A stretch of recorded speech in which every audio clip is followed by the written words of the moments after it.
九州の旅行へ行ってきました。福岡空港から1時間走り、門司港レトロへ行きました。いろんな焼きカレー屋さんがある中で選んだのはベアフルーツさん。サラリーマンやおじいちゃんおばあちゃん、いろんな方たちが焼きカレーを食べていました。関門橋の先に見えるのは本州の山口県です。なんだか不思議な感じがしました。北九州から1時間半走って糸島へ来ました。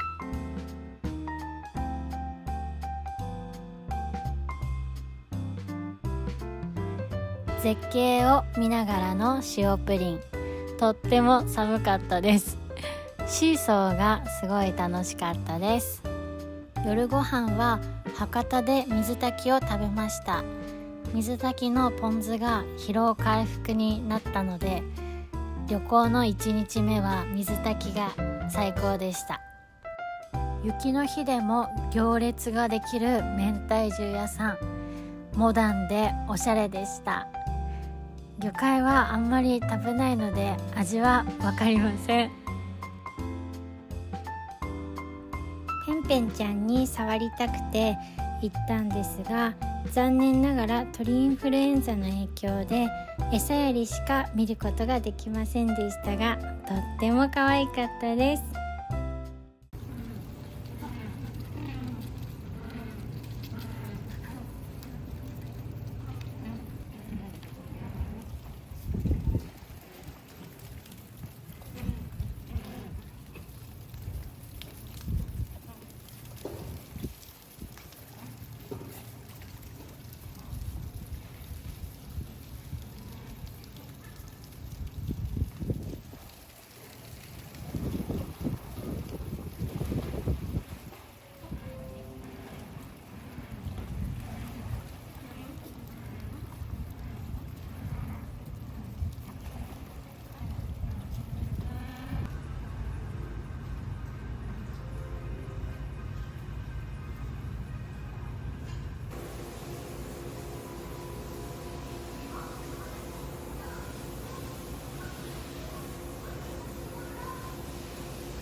長崎は福山雅治さんの故郷なんですね。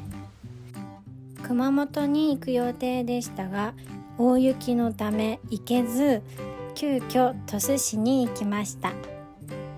熊本の阿蘇に行く予定を急遽変更して3時間かけて初めての鹿児島へ上陸。天文館っていう商店街にあるトントロという美味しいラーメン屋さんに行ってきました。チャーシューとスープがすごい美味しかったです。雪の日に白熊くんというかき氷屋さんに行ってみました。ベビーサイズでかなり大きかったです。白熊くんあんまり食べたことがなかったんだけど、いろんなフルーツがいっぱい入ってるし、練乳もたっぷりでペロリと平らげちゃって驚きました。カスタ丼もすごい美味しくって、東京でも鹿児島物産展に行って探したりしています。西郷さんが死ぬ直前に過ごしていたと言われている洞窟です。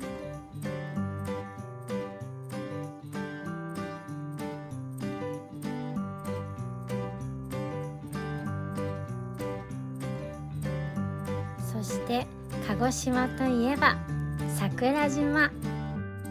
上から見てもすごく綺麗で、下から見ても迫力がありました。カツサンドも買ったんですが、スーパーの紅芋がすごい甘くて美味しかったです。2時間半かけてついに熊本へ初上陸です。ホテル日光熊本入るとお疲れ様でしたと快く出迎えてくださり、ふかふかなお布団とモダンな照明とスリッパまで履き心地が良くて、長旅の疲れが癒えていきました。ホテルの裏にあった熊本ラーメン赤組、地元の人たちがたくさん並んでいました。夕日百選に選ばれているおこしき海岸、大田海岸公園に車を止めて、すでに干潮が始まっていたので山道をダッシュしていきました。三日月のような干潟に燃えるような夕日を映す日は年に10日ぐらいしかありません。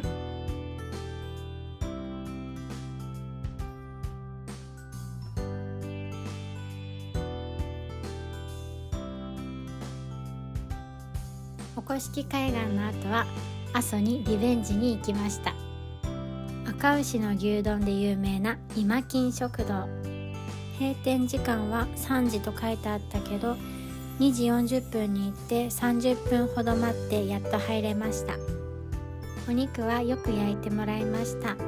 中に大葉とか味噌とかいろんな味が入っていたのでずっと楽しめました。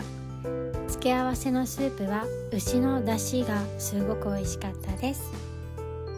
今金食堂の隣にあった雑貨屋さんで酵素原液を見つけました。いちごジャムみたいでヨーグルトにかけて食べるととっても美味しかったです。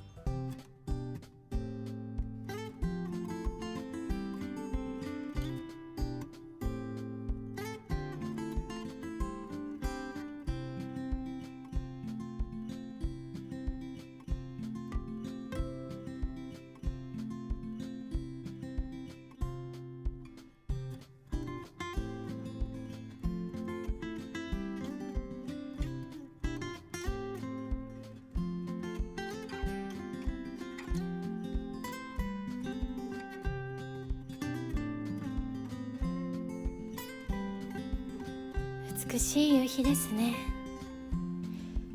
こんなに美しくて良いのでしょうか。国のため、道のためと一生懸命に生きる江戸時代の人々、4回ぐらい見ても泣ける名作ドラマです。阿蘇山の山々の美しさを私は東京に帰ってからもよく思い出します。途中で牛が放し飼いされていました。